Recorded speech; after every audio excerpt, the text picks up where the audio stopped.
지금 이 순간에도 은값이 움직이고 있습니다. 뉴욕 시장에서는 온스당 89달러 선에서 팽팽하게 버티고 있는데 상하이에서는 이미 100달러를 넘어섰거든요.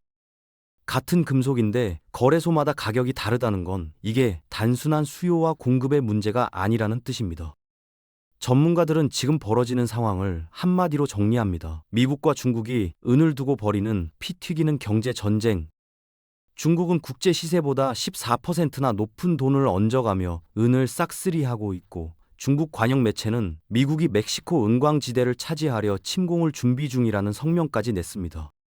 오늘은 이 전쟁의 진짜 실체를 파헤쳐 보겠습니다. 멕시코라는 나라, 여러분은 어떤 이미지가 떠오르시나요? 타코, 마야 문명, 아니면 마야 카르텔? 그런데 경제 전문가들한테 멕시코를 물어보면 전혀 다른 답이 나옵니다. 세계의 은 생산의 25%를 책임지는 나라, 연간 2억 2천만 온스, 숫자로만 보면 감이 잘 안 오죠. 쉽게 말하면 전 세계 사람 4명 중 1명이 쓰는 은이 멕시코 땅에서 나온다는 겁니다. 그런데 지금 그 땅이 전쟁터로 변하고 있습니다. 사카테카스, 치와와, 이름도 낯선 이 지역들이 바로 은 생산의 최전선인데요. 지금 이곳에서는 마약 조직과 정부군 사이에 총격전이 벌어지고 있습니다. 도로가 봉쇄됐고 물류망은 산산조각이 났습니다. 새벽같이 일어나 광산으로 향하던 광부들이 더 이상 출근을 안 하는 겁니다. 납치될 수도 있으니까요. 협박 전화를 받은 사람도 있고요. 거대 광산 기업들은 결국 작업 시간을 대폭 줄였습니다. 문제는 이 충격이 아직 공식 통계에 잡히지 않았다는 겁니다. 데이터는 항상 현실보다 늦게 따라오거든요. 지금 현장에서 벌어진 일들이 숫자로 증명되는 순간 시장은 지금과는 비교도 안 될 만큼 폭발적으로 반응할 겁니다.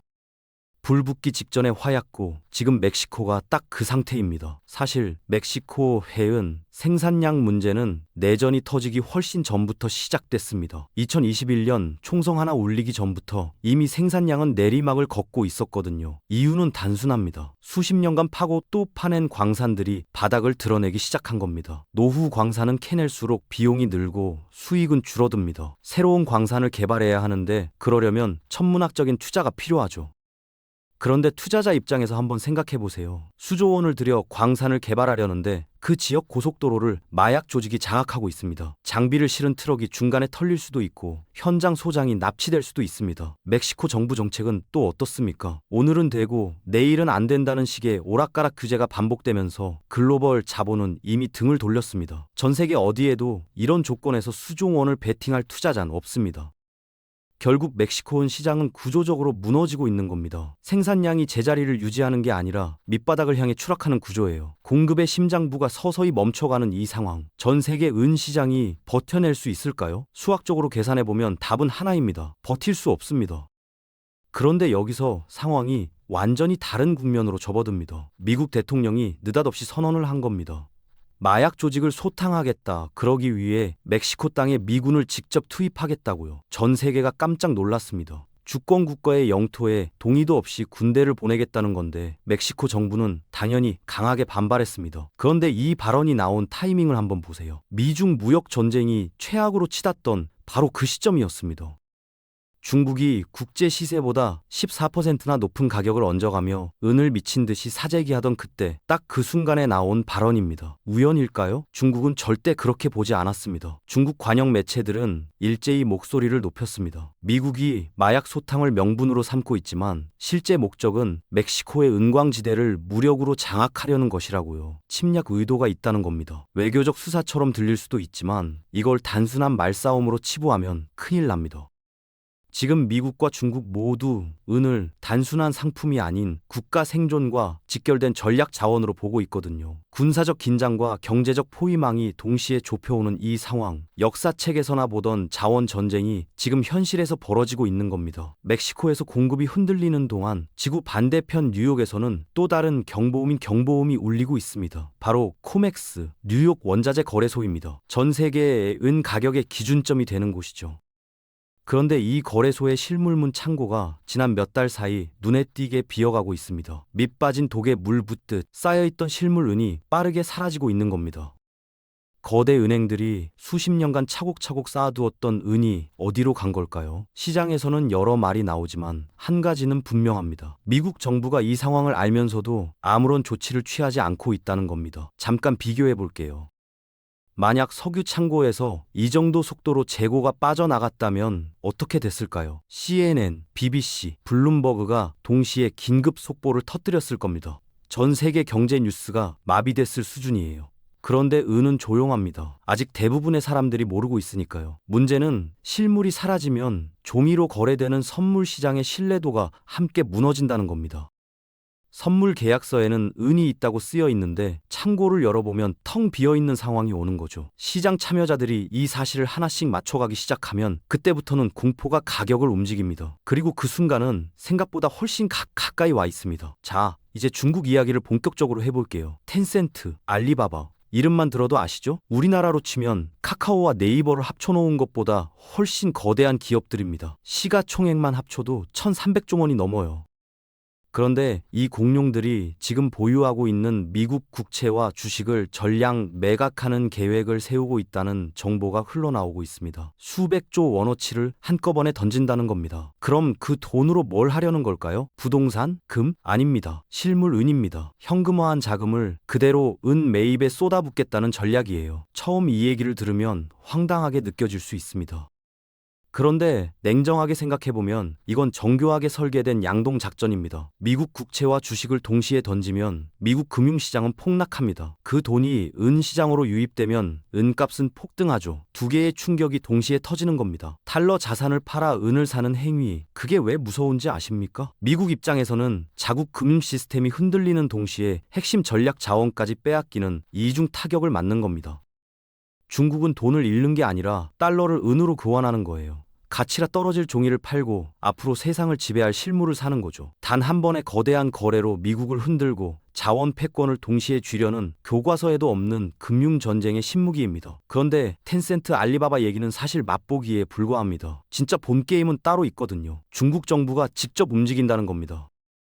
유출된 정보에 따르면 중국은 2026년까지 외환 보유고 중 무려 3조 달러, 우리 돈으로 4천조 원을 은 매입에 투입하는 계획을 세웠습니다. 숫자가 너무 커서 실감이 안 되시죠? 쉽게 비교해 볼게요. 지금 지구상에 존재하는 모든 실물 은의 가치를 다 합치면 약 2천억 달러입니다. 중국이 쏟아붓겠다는 3조 달러는 그보다 15배에서 20배나 큰 돈입니다. 세상에 있는 은을 전부 사고도 남는 돈을 은 시장에 밀어넣겠다는 거예요. 이 순간부터 시장은 더 이상 수요와 공급의 법칙으로 작동하지 않습니다. 오직 하나의 법칙만 남습니다. 누가 먼저 쥐느냐. 중국의 계획은 단순히 은을 사는 게 아닙니다. 자신들이 이미 선점해둔 은의 가치를 천장 모르게 끌어올리는 겁니다. 4천조 원이라는 돈이 좁은 은 시장에 유입되면 가격은 수학적으로 폭등할 수밖에 없어요. 물건을 쥔 쪽이 가격을 결정하는 시장. 중국은 지금 그 시장의 주인이 되려 하고 있습니다. 은을 틀어진 나라가 다음 시대의 자원 패권을 가져가는 구조. 중국은 이미 그 판을 짜놓은 겁니다. 그렇다면 미국은 손 놓고 당하고만 있을까요?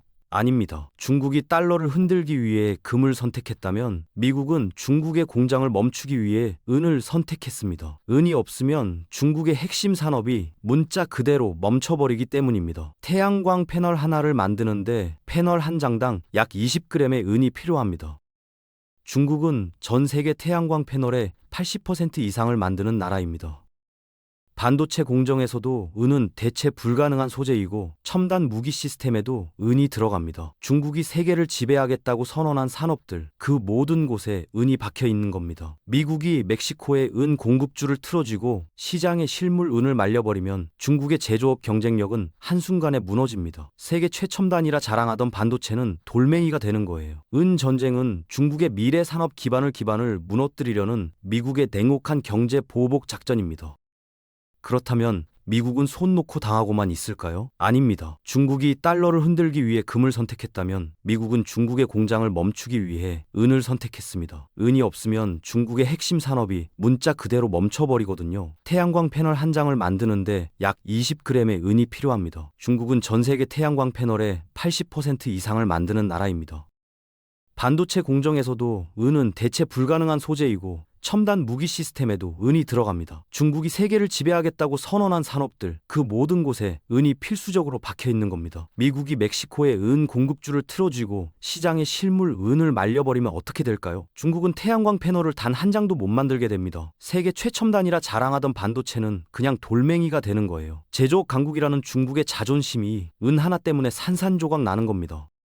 결국 이건 자원 다툼이 아니라 중국의 미래 산업 기반을 통째로 무너뜨리려는 미국의 냉혹한 경제 보복 작전입니다. 숫자로 한번 냉정하게 따져볼게요. 작년 기준 전 세계 은 시장은 이미 6,700만 온스의 적자 상태였습니다. 새로 캐내는 양보다 쓰는 양이 많다는 거예요. 그나마 수십 년간 쌓아둔 재고를 헐어가며 간신히 버티고 있는 수준이었습니다. 그런데 여기서 멕시코 생산이 멈추면 어떻게 될까요? 부족분이 순식간에 이 6,900만 온스로 치솟습니다. 6,700만에서 2억 6,900만으로 단순한 증가가 아니라 4배 가까이 폭발하는 겁니다. 이 숫자가 얼마나 큰지 감이 오십니까? 전 세계 1위 은 생산국인 멕시코의 1년 생산량 전체보다 많습니다. 코맥스 창고에 남아있는 모든 은을 긁어 모아도 턱없이 부족한 규모예요. 시장은 이 충격을 감당할 수 없습니다. 경제학 교과서에는 공급이 부족하면 가격이 오른다고 나와 있죠. 그런데 이건 그 수준이 아닙니다. 시장 시스템 자체가 작동을 멈추는 상황이에요. 해결책은 단 하나, 가격이 몇 배, 몇십 배 폭등해서 수요를 강제로 꺾어버리는 것뿐입니다. 지금까지 전문가들이 믿어왔던 적당한 가격의 틀, 그 틀은 은이 세상에 존재하지 않는다는 사실을 시장이 깨닫는 순간 산산조각 날 겁니다. 그렇다면 앞으로 은값이 얼마까지 오를 수 있을까요? 막연한 기대나 희망이 아니라 지금까지 살펴본 데이터를 바탕으로 세 가지 시나리오를 냉정하게 짚어보겠습니다. 첫 번째는 보수적으로 봤을 때입니다. 중국의 계획이 과장됐고 멕시코 상황이 생각보다 빨리 안정된다 해도 구조적 적자만으로 은값은 150달러를 향해 올라갈 수밖에 없습니다. 지금 92달러에서 150달러면 2배 가까운 상승인데 이게 가장 낙관적인 시나리오라는 게 놀랍지 않으십니까? 두 번째는 현실적 시나리오입니다. 중국이 수천억 달러를 실제로 투입하고 멕시코 생산량이 20% 감소하는 상황이 겹치면 연말 기준 250달러에서 300달러 사이에 안착할 것으로 보입니다. 지금 가격의 3배가 넘는 수준이에요. 비현실적으로 들리지만 앞서 살펴본 수급 상황을 대입하면 오히려 보수적인 수치입니다. 세 번째는 대재앙 시나리오입니다. 미군의 멕시코 진입이 현실화되고 중국의 수조 달러 자금 폭격이 동시에 터지면 가격은 500달러 이상의 계산 불가능한 영역으로 날아갑니다. 공급의 4분의 1이 사라지고 수천조 원의 돈이 쏟아질 때 가격이 어디까지 가는지 수학 공식은 이미 답을 내놓고 있습니다. 지금의 92달러 저항선은 거대한 열차 앞에 놓인 작은 과속 방지턱에 불과합니다. 그렇다면 앞으로 은값이 얼마까지 오를 수 있을까요? 막연한 기대가 아니라 지금까지 살펴본 데이터를 바탕으로 세 가지 시나리오를 냉정하게 짚어보겠습니다. 보수적으로 봤을 때 중국의 계획이 과장됐고 멕시코 상황이 빨리 안정된다 해도 구조적 적자만으로 은값은 150달러를 향해 올라갈 수밖에 없습니다. 이게 가장 낙관적인 시나리오라는 게 이미 놀랍죠. 현실적 시나리오는 더 강합니다. 중국이 수천억 달러를 투입하고 멕시코 생산량이 20% 감소하면 연말 기준 250달러에서 300달러 사이에 안착할 것으로 보입니다. 지금 가격의 3배가 넘는 수준이에요. 대재앙 시나리오는 미군의 멕시코 진입과 중국의 수조 달러 자금 폭격이 동시에 터지는 경우입니다. 이때 가격은 500달러 이상 계산 불 영역으로 날아갑니다. 지금의 92달러 저항선은 거대한 열차 앞에 놓인 작은 과속 방지턱에 불과합니다.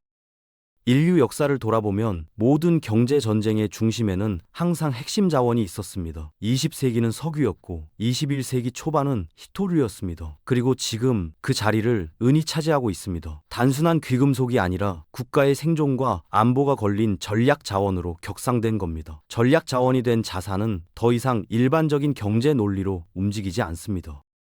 금리가 오르면 내리고 경기가 꺾이면 수요가 줄어드는 공식이 통하지 않아요. 미국과 중국 모두 가격에 상관없이 은을 확보하겠다는 의지를 행동으로 증명하고 있습니다. 실물 은을 살 수 있는 기회의 창문은 지금 이 순간에도 빠르게 닫히고 있습니다. 중국이라는 블랙홀이 시장의 은을 빨아들이고 멕시코의 위기가 공급을 틀어막으면서 실물을 구할 수 있는 시간이 줄어들고 있거든요.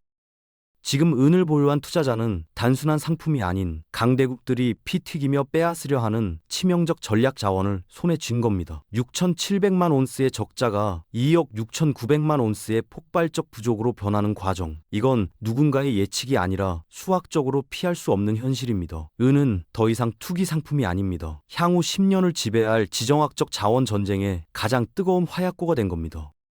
강대국들이 국가의 명운을 걸고 벌이는 이 전쟁에서 실물의 가치는 우리가 상상하는 상한선을 아득히 초월할 겁니다. 시장의 소음에 흔들리지 않고 냉정한 데이터를 읽어내는 눈, 그 판단력이 지금 이 시대에 가장 필요한 무기입니다. 변화의 서막을 가장 먼저 깨닫고 대비하는 사람만이 앞으로 닥쳐올 거대한 부의 재편에서 살아남을 수 있습니다.